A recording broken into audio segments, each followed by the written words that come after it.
depuis le déclenchement de la guerre au mois de février, nous essayons de humer l'air du temps et de trouver, détecter dans la société russe des marques, des preuves de rébellion, de résistance. Alors il y a eu des petites choses, il y a eu des petites bombinettes qui ont été placées de ci, de là par les Russes depuis le mois de février, dans des centres de recrutement, etc. Voilà, en mars, en avril, etc. Mais franchement, pas grand-chose à se mettre sous la dent dans cette société ultra fliquée qu'est la Russie. On risque des années de prison si l'on s'oppose à Poutine. Il n'y avait pas grand-chose qui témoignait de l'opposition de la société russe à la guerre. Eh bien, tout a changé, mesdames, messieurs. Et pardonnez-moi de ce long préambule, mais tout a changé depuis hier matin. Alors, il y en avait eu quand même, au lendemain de l'annonce de l'invasion russe. Vous adorez me contredire. En Ukraine, non, mais il faut quand même le signaler, il y en avait eu, et elles avaient été durement réprimées. Mais effectivement, ça faisait plus de 6 mois, 7 mois qu'on n'avait pas vu ça, ces manifestations d'une telle ampleur, dans 38 villes au moins du pays, 1300 interpellations, et a priori, ce chiffre est largement sous-estimé. Vladimir Zelensky, ce soir, appelle les Russes à protester, continuer de protester contre la mobilisation partielle. 300 000 réservistes appelés au front. Et Thomas Misraki, notre journaliste, a appelé l'un d'entre eux. Alors, il est lieutenant de réserve, il s'appelle Sergueï, et il nous dit avec un sang-froid, vous allez le voir, assez étonnant, qu'il n'a en fait juste strictement aucune expérience et qu'il n'a juste pas envie d'y aller. Mais voilà, il est appelé, on écoute. Je n'ai aucun envie d'aller au front et je ne soutenais pas ce qui se passait les derniers mois. D'être appelé, ça m'a stressé évidemment. C'est ce qu'on appelle le char à canon. Il y a 20 ans, j'ai fait une sorte de stage militaire pour devenir ce lieutenant de réserve. Là, c'est une formalité. J'ai manipulé Kalachnikov 40 minutes dans ma vie. Et voilà, comme combattant, je suis absolument nul. Mes proches, dont ma famille, ils me conseillent de considérer les variantes de départ, etc. Bien qu'on ne sait pas si maintenant les hommes de mon âge pourront sortir facilement de Russie. Vous dites non, Ludmila, ça va être très compliqué pour eux de partir. Ça va être très compliqué. Si vous allez regarder quelques images qui étaient diffusées depuis hier à la frontière, dans les pays limitrophes pour sortir de la Russie, il y a énormément de personnes qui voulaient sortir, par exemple aller en Géorgie ou aller en Finlande. Même, vous regardez qu'il y a même les personnes qui sont pas laissées passer, par exemple. Normalement, tu devrais recevoir une sorte de certification, pas une certification, mais une notification qu'il faut que tu te pointes dans un point de mobilisation ou dans un centre de recrutement. Et dès que tu reçois ça, tu n'as plus droit de sortir du territoire, quitter le territoire. Alors certains, par exemple, qui sont allés manifester à Moscou, à Saint-Pétersbourg, les personnes qui sont retournées après, ils étaient relâchés pendant un certain temps. Tout de suite, ils ont reçu la notification et la convocation. Alors, même qu'eux, par exemple, ils n'étaient pas les premiers dans la liste, disons comme ça, à attendre. Alors, attendez, les amis. Parce que je suis un peu déçu par notre début d'émission. Ah bon ? Je trouve qu'on ne donne pas assez le sentiment à ceux qui prennent connaissance de l'information ce soir, en regardant LCI, j'allais dire du chaos qui est là, il ne faut pas exagérer, mais des manifestations qu'il peut y avoir en Russie en ce moment. Par exemple, il y a des files d'attente sur les routes pour aller en Géorgie, les seuls pays qui sont autorisés. On ne peut pas aller en Europe quand on est russe. Pour prendre l'avion. On va vous montrer, pour prendre l'avion, les aéroports, etc. Il y a des files d'attente géantes. Je ne dis pas que c'est le chaos, la révolution, les gens ne se jettent pas par les fenêtres, mais il y a des images assez dingues. Alors ça, qu'est-ce que c'est, ça, par exemple ? Ça, c'est sur... c'est la Géorgie. Avec la Géorgie. Géorgien. C'est les gens qui essayent de traverser justement pour aller en Géorgie. Parce que c'est Géorgie, Azerbaïdjan, Turquie, c'est là où, par exemple, les vols, ils étaient... vers ces pays-là, ils étaient tout de suite tous vendus déjà le matin après l'allocution de Poutine. Pour vous dire qu'effectivement, la première réaction, ça sera de se fuir. Et après, juste puis, pour une petite on sait combien de Russes sont partis en 24 heures de Russie. On parle de plusieurs centaines de milliers de Russes qui ont quitté la Russie depuis hier matin. Il y a des images même de la frontière finlandaise. Regardez, alors c'est pas très spectaculaire. Simplement, c'est des files de voitures, des queues de voitures. Regardez. Ils disent qu'il y a une hausse des passages, les gardes frontières finlandais, mais ça reste modéré. Il faut savoir que pourquoi franchement, ces images-là, vous voyez, c'est des Russes qui attendent à la frontière finlandaise depuis hier matin. Il n'y avait pas ça. Pourquoi ils vont très vite ? C'est que quand on regarde les réseaux sociaux russes, ils ont l'impression que en termes de frontières, c'est le retour de l'URSS. C'est-à-dire, on ne peut plus partir. Et surtout que les autorités ont interdit aux compagnies aériennes de vendre des billets pour les hommes entre 18 et 60 ans. Lorsque vous avez 18 ans, fini, vous ne pouvez plus prendre l'avion. C'est l'URSS. Alors qu'il y a encore 15 jours, 3 semaines, on pouvait quand même encore voyager. Et au poste frontière, ils vérifient les hommes de l'âge de 18 à 60 ans à peu près. Beaucoup sont refoulés. Les Estoniens, il y a une des plus grandes frontières, une des frontières les plus utilisées entre l'Union européenne et la Russie, c'est la frontière de l'Estonie. Les Estoniens ont fermé leurs frontières aux Russes qui fuient la guerre. Personnellement, je trouve que c'est un peu dommage, mais bon, chacun a ses raisons. Les Allemands ont proposé, au contraire, d'accueillir les Russes qui veulent fuir la guerre. Oui. Mais une chose est claire, c'est que beaucoup de gens veulent partir. Des gens parlent d'aller jusqu'en Mongolie, donc de traverser toute la Russie. Donc des gens qui sont à l'ouest de la Russie envisagent d'aller jusqu'en Mongolie pour essayer de quitter la Russie comme ça. Donc 12 heures d'attente apparemment pour traverser la frontière et se rendre en Mongolie. Alors juste, le Kremlin dément évidemment aujourd'hui l'ampleur des départs. Alors eux ils disent que c'est un phénomène grandement exagéré, sauf que on a vu tous ces avions complètement complets pour aller en Turquie, même Dubaï. Et dans d'autres pays, Arménie, etc. Serbie. Il y a aussi au Caucase. Au Caucase. Juste, il y a une réaction du Kremlin aussi qui dit mais attendez, mais pas du tout. Nous, il y a même des gens qui veulent se mobiliser, qui veulent aller sur le terrain. Il y aurait près de 10 000 personnes, selon le Kremlin, qui se seraient portées volontaires pour être mobilisées donc, pour cette offensive en Ukraine. Et on avait d'ailleurs le porte-parole de l'ambassade de Russie en France, qui était sur le plateau de LCI ce matin. Regardez ce qu'il dit, lui. En tout cas, je sais que dans mon pays, la plupart des gens ont attendu cette mesure et sont prêts psychologiquement à cette mobilisation. Et il y a beaucoup de personnes qui aimeraient bien aller dans le Donbass et dans ces régions concernées en tant que volontaires. Et donc, ils n'attendaient que ça, en fait.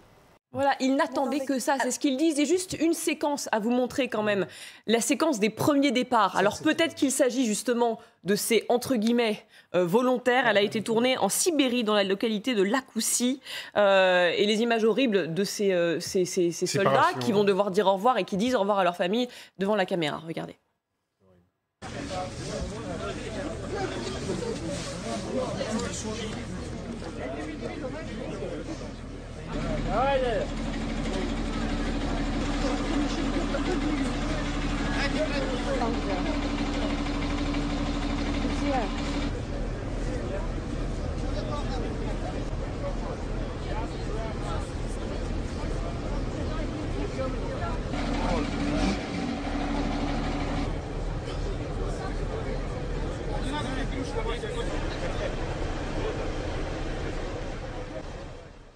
Bon, alors ça, Didier François, vous qui connaissez mieux la guerre que tout le monde ici, de quoi s'agit-il? C'est des volontaires qui partent avec des mamans qui pleurent? Non, là, c'est pas du tout les volontaires, c'est les gens qui ont été convoqués. Donc le problème, ce qu'il y a, c'est qu'en fait, hier, Vladimir Poutine avait laissé entendre, enfin plutôt Shoigu, après l'intervention du président, avait laissé entendre que dans une première phase, il n'allait mobiliser que 300 000 personnes.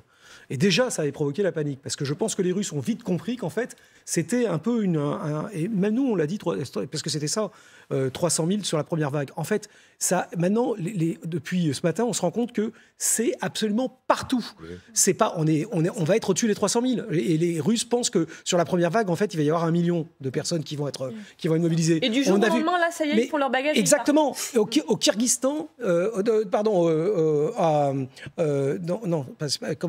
comment s'appelle au Daghestan. Voilà, non, c'est une petite république du centre, où à l'université, c'est les bourriates. Les bourriates. Chez les bourriates, en Bourriatie. En université, il y a des gens qui sont arrivés dans les classes et on dit aux jeunes, le cours maintenant, il est transformé, la classe a été transformée en centre de recrutement. Et les gars, ils sont tous sortis du cours pour partir sur les casernes. En bus. Ouais. Donc on a de plus en plus... Là, on est quand même en Sibérie septentrionale. Hein. On est loin. Hein. Donc on est en train de se rendre compte que finalement, les autorités locales ont entendu l'appel à la mobilisation, ils n'ont pas entendu les 300 000, eux, ils mobilisent. Parce qu'il y a un abus de langage aussi de la part de Poutine. Oui. C'est pas une mobilisation partielle, contrairement à ce qu'il dit. C'est une mobilisation générale. C'est-à-dire que, normalement, une mobilisation, vous rappelez les réservistes. Or là, c'est pas les réservistes. Là, tous les hommes qui ont entre 20 ans et 60 ans sont mobilisables à partir du moment où ils ont fait leur service militaire en Russie. Donc c'est pas uniquement des agents de réserve comme on connaît dans toutes les armées du monde, où il y a des réservistes, si vous voulez, où il y a Là, c'est toute la population, homme, finalement, qui a entre 18 et 60 ans. Alors justement, on va écouter un autre témoignage. Un homme qui, face caméra, explique qu'il, pareil, il n'a pas tellement d'expérience, mais il doit y aller parce que sinon, il est hors la loi. On regarde. Je suis ingénieur informaticien. Hier, j'ai reçu cette convocation à me rendre au commissariat militaire pour vérification de mes papiers, aujourd'hui 22 septembre 2022. Quand je suis arrivé, on m'a donné cette convocation à me rendre à 15h au bureau du recrutement. Je n'ai jamais servi dans l'armée. Je n'ai pas de spécialité militaire, ma santé s'est dégradée depuis que j'ai fait mon service militaire. Mais on m'a dit que mon groupe, le B, était désormais soumis à la mobilisation. Que prévoyez-vous de faire ? Je vais y aller, je n'ai pas le choix. Sinon, je serai hors la loi. Aujourd'hui même ? Oui, aujourd'hui. Vous savez où vous allez ? Dans la région de Moscou, à Novofominsk. C'est là-bas le point de rassemblement ? Oui. Et ensuite ? On m'a parlé de spécialités techniques, mais je n'en sais pas plus. Vous avez des enfants ? Non, mais je suis marié, j'ai 32 ans, un crédit, je suis un citoyen ordinaire. Et voilà, on m'a convoqué pour vérifier mes papiers militaires, et le jour même, on me fait partir. On remercie juste les traductrices Corinne Ingold et Clara Pierre. C'est dire si Poutine n'est pas bien quand même, parce qu'il faut quand même remettre ça dans le contexte. Ça veut dire que Poutine est complètement débordé par la situation. Ça veut dire qu'il va envoyer des masses de gens. Il est capable d'envoyer tout le monde. Ça va être un carnage, hein, parce qu'en fait, eux ne savent pas se battre, mais les structures sont pas prêtes. Ils vont essayer, mais par ailleurs, pour les Ukrainiens, il va jouer la masse. Il va mettre une masse d'hommes, certes pas très organisée, mais il faut quand même la percer, cette masse-là. Et donc, c'est compliqué. Ça va être, honnêtement, on va avoir des semaines et des mois compliqués. Hein. Mais des combattants peu déterminés, des combattants qui n'ont pas envie de tuer des Ukrainiens. Si vous les mettez sur le terrain. Quand vous avez 300 000 combattants, même pas déterminés à passer, il faut les passer. C'est du boulot quand même. Mais ce qu'il faut savoir, c'est qu'hier soir, on regardait les critères de la mobilisation. Et en fait, ici, ailleurs, c'était compliqué. Et même les correspondants qui sont depuis 5 ou 10 ans à Moscou n'arrivaient mal à comprendre les critères. Ce qu'il faut savoir, ils ont vu ce matin, avec un petit peu de temps, c'est régional. Chaque région... c'est pas national, les critères. Chaque région fait en gros ce qu'elle veut. Mais en fait, il n'y a quasiment pas de critères, c'est extrêmement flou.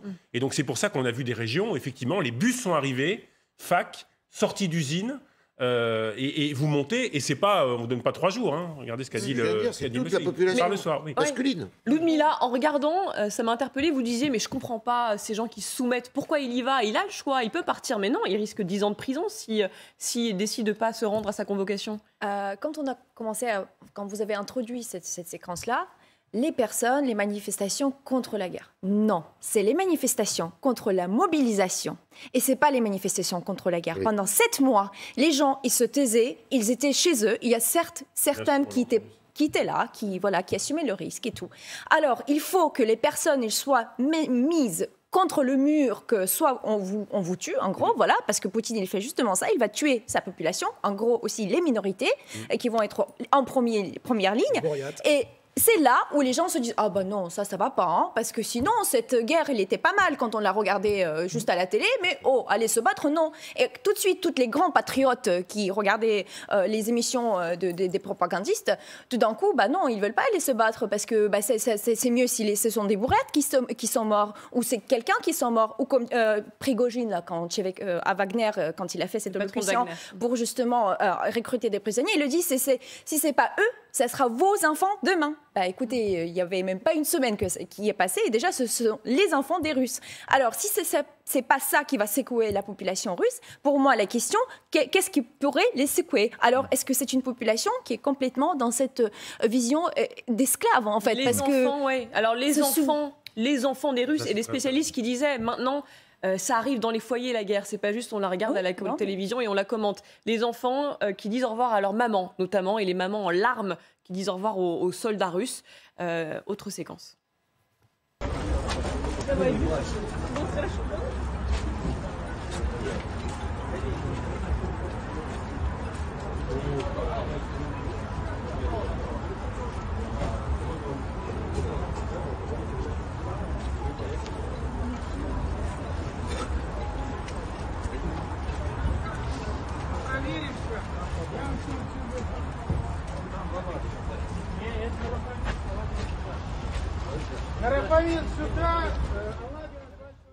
Non mais, vous savez, le rôle des maires, vous savez, au Chili, en Argentine, les maires de la place de Metz, c'est ça bon, les maires, les babouchkas de la société russe. Vous avez raison quand vous dites elles s'accommodaient très bien de la guerre et qu'on tue des Ukrainiens quand ce n'était pas leurs enfants qui étaient au front. Vous avez raison.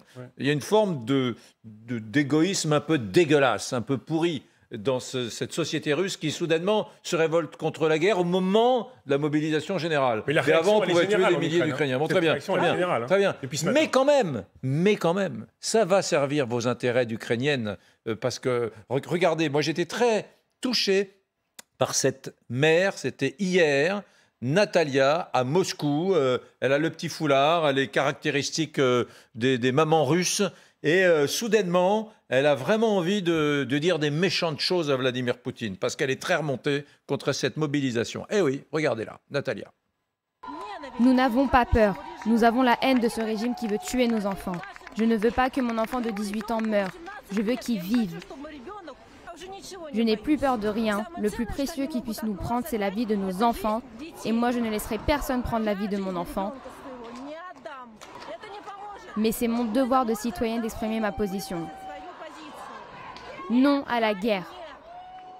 Non à la guerre, et on le disait hier, hein, pour ces mots-là, elle peut aller en prison 15 ans. Jérôme Poirot. Oui, bien sûr, mais ce qui est très étonnant dans les images précédentes, c'est qu'on est très loin de la grande guerre patriotique. Il n'y a pas un champ, personne ne dit tous à Kiev dans 8 jours. Enfin, ce sont des rafles, il n'y a aucun engouement, aucune volonté d'aller se battre. Et je suis tout à fait d'accord avec ce que vous disiez, un peu moins avec ce que disait Didier François tout à l'heure. Ce ne sont pas des soldats qui vont aller là-bas. Il y aura beaucoup de rébellions, de refus de combattre, et il y aura peut-être une masse sans doute au mieux indisciplinée, et au pire qui refusera de se battre. Donc je pense que c'est un élément de plus encore de cette mobilisation que vous décriviez très bien, c'est-à-dire c'est le bazar partout, chaque république fait ce qu'elle veut, c'est beaucoup plus de 300 000, ça va accélérer encore le chaos en Russie. Alors, sauf qu'il y a toujours un petit problème, je suis d'accord, je ne pense pas que ça soit... Enfin, encore une fois, je ne dis pas qu'ils sont en train de reconstituer une armée formidable qui va être capable de reprendre l'offensive. Hein. Le but du jeu, pour l'instant, de toute évidence dans leur tête, c'est de boucher les trous. Il y a du nombre. Simplement, le nombre, l'air de rien, compte un peu, et que même si on n'est pas très, très, très motivé, quand on est au front et qu'on nous tire dessus, en général, on a tendance à riposter parce qu'on se défend. C'est ça, la réalité de la guerre. Et donc, malheureusement, quand il va y avoir une masse de gens avec des armes qui vont... C'est plus difficile. Il va falloir travailler dessus. Et ça va demander, et donc ça va aussi demander côté ukrainien et côté occidental de maintenir la mobilisation, l'aide et les appuis. Parce que l'air de rien, ça veut dire plus de canons. Après, il y a une... C'est ça. Dans l'histoire, on est sur une histoire militaire longue qui va faire plus de morts. Dans l'histoire militaire... les Russes, ils l'ont toujours fait. Hein. Le pays... qui reçoit des armes modernes et qui est plus petit, qui est agressé par un autre pays plus grand, il gagne ou il perd? J'étais en train de penser à la guerre du Vietnam. Vietnam du Sud recevait des armes ultramodernes des Américains. le Vietnam du Nord aussi. Il en recevait de la Russie, l'Union soviétique. Il n'y a pas la motivation est inéluctable en histoire. Nord-vietnamien. Il y a un mot, Samantha, s'il vous plaît, parce qu'il y a eu un témoignage très intéressant, puisqu'on disait justement que le Kremlin minimise toutes les réactions à cette mobilisation, entre guillemets, partielle, générale peut-être, c'est ce que vous dites sur le plateau. Toujours cette même réaction du porte-parole de l'ambassade de Russie en France. Alors, il dit un truc incroyable. Il minimise les manifestations qu'il y a eu en Russie en utilisant une expression choquante. Regardez. Écoutez, il s'agit d'une poignée des jeunes. Et en regardant ces images, on a plutôt l'impression qu'ils sont venus faire la teuf. Excusez-moi pour ce terme, mais ils font la fête. Ils s'organisent. Ils sont venus faire la fête et on les arrête en plus. Hein. Si on les arrête pour faire la fête, c'est embêtant. Mais regardez, leurs images, ça ne montre pas trop de souffrance quand même. Hein. Pour eux, voilà, ils adorent se filmer. Mobilisation à 2 balles. Alors, ils sont venus faire la teuf. Alors, moi, ce que j'aurais bien voulu lui poser comme question à ce monsieur qui dit que finalement, il y a beaucoup de volontaires en Russie qui veulent aller se mobiliser, pourquoi est-ce que le Parlement russe s'est senti obligé 2 jours avant l'annonce de la mobilisation, de changer la loi pour rendre le crime de désertion punissable de, je crois, 15 ans de prison. S'il y avait tellement de volontaires, pas besoin de changer la loi. Donc là, pour moi, c'est honteux, je dirais, qu'un diplomate de ce standing commence à utiliser des mots comme genre, ils font la teuf sur les écrans de télévision. On dirait que vraiment, il veut faire de la propagande, il veut avoir l'air sympa, alors qu'il ment comme il respire. C'est 10 ans de prison, d'ailleurs, pour désertion. C'est ce qu'a voté la Douma. 10 ans de prison. Donc voilà, j'aurais bien voulu voir sa réaction à cette question-là. Sur la mobilisation, une chose qui m'a vraiment choquée aujourd'hui, je parlais à une Tatar de Crimée. Donc pour rappeler aux téléspectateurs, la Crimée, la population d'origine de la Crimée, ce sont des Tatars. C'est un peuple turcophone, musulman, qui ont été déportés en 1943 ou 42, Ludmila, 42, qui beaucoup sont revenus après 91. Ils ont été déportés donc en Sibérie, en Ouzbékistan, au Kazakhstan. Par Staline. Par Staline. Ils sont revenus. Ils sont très pro-ukrainiens. Beaucoup de Tatars ont fui la Crimée après l'annexion de la Crimée en 2014. Et aujourd'hui, les premiers qui reçoivent les ordres de mobilisation en Crimée sont les Tatars. Donc les Tatars pro-ukrainiens qu'on mobilise pour aller se battre contre les Ukrainiens. Vous imaginez le vice. Horrible. Et donc, ils sont en train de recevoir ces ordres de mobilisation. Moi, j'ai vu les captures d'écran. Je ne peux pas les montrer parce qu'il y a des noms dessus et c'est trop dangereux. Les gens ont pris des risques pour me montrer ça, pour dire, voilà, on reçoit des ordres de mobilisation. Qu'est-ce qu'on fait ? Donc des Ukrainiens qui se battraient contre des Ukrainiens. Exactement. Et moi, ce qui me fait peur... Des Ukrainiens récupérés par la Russie et avec l'affaire de la Crimée. Mais qui doivent se battre contre leurs frères et leurs cousins. Et je voudrais juste rappeler aux téléspectateurs qu'il y aura des référendums dans quelques jours dans les territoires de Donetsk. Ça commence demain. C'est des référendums qui vont durer 5 jours. De faux référendums. Des faux référendums. Alors, ces nouveaux citoyens russes qui vont être créés en quelques jours, est-ce qu'on va aussi les envoyer se battre contre les Ukrainiens ?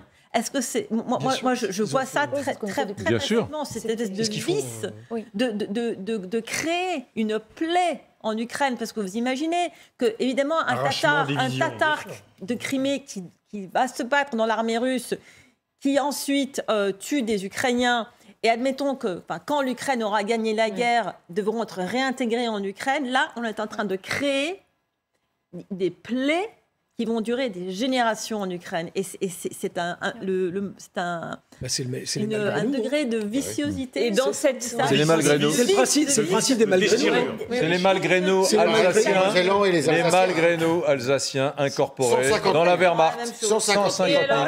Et c'est pour justement, dans cette situation tragique, juste un message de l'Allemagne, quand même important, qui est prête à accueillir les déserteurs. Voilà ce que dit la ministre de l'Intérieur allemande. Celui qui s'oppose courageusement à Poutine et se met ainsi en grand danger peut demander l'asile politique en Allemagne. Oui. Voilà. Est-ce que d'autres pays vont suivre ? C'est très important. J'ai un truc à dire. Oui. Le pays de l'asile politique... historiquement et politiquement, c'est la France. La France, oui.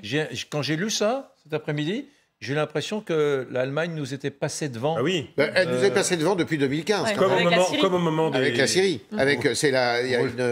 Pourquoi ? Parce que l'Allemagne a un problème démographique qui est très important. qui d'ailleurs nous pend au nez aussi, parce que la France est un peu... la démographie française, qui a longtemps été assez vigoureuse, est en train justement de reculer un petit peu, pour des raisons d'ailleurs qui sont de politique intérieure assez nulles dans notre pays. Et quand Angela Merkel a pris la décision en 2015 d'accueillir des Syriens, elle l'a fait sous le coup de l'émotion, on peut le dire quand même, à partir d'une photo. Vous vous souvenez de ce petit garçon qui était visage plaqué sur une plage, mort. Mais aussi, après, elle a essayé de théoriser cette main tendue, alors que l'Allemagne avait toujours été assez fermée à l'extérieur. Eh bien, elle a essayé de théoriser cette main tendue. Et du jour au lendemain, c'est quand même plus d'1 million de Syriens qui ont débarqué en Allemagne. Et ça a complètement changé, d'ailleurs, la donne en Allemagne, la donne politique. Donc, du coup, maintenant, c'est les Russes. Maintenant, c'est les Russes, mais il n'y a aucune unité européenne sur l'accueil des Russes pour l'instant. On n'a pas de nouvelles de la position française, et on l'a dit, mais ça va venir. Les pays baltes... Et Bruxelles, que dit Bruxelles Attendez, les amis, je dois vous annoncer que dans quelques minutes, Volodymyr Zelensky, le président ukrainien, va s'adresser en russe aux Russes. Intéressant. Il va s'adresser en russe aux Russes. Sûrement pour poursuivre. Il l'a fait la dernière fois, juste après le début de la guerre, où il s'est adressé, parce que c'est sa langue natale. Vote. Vote.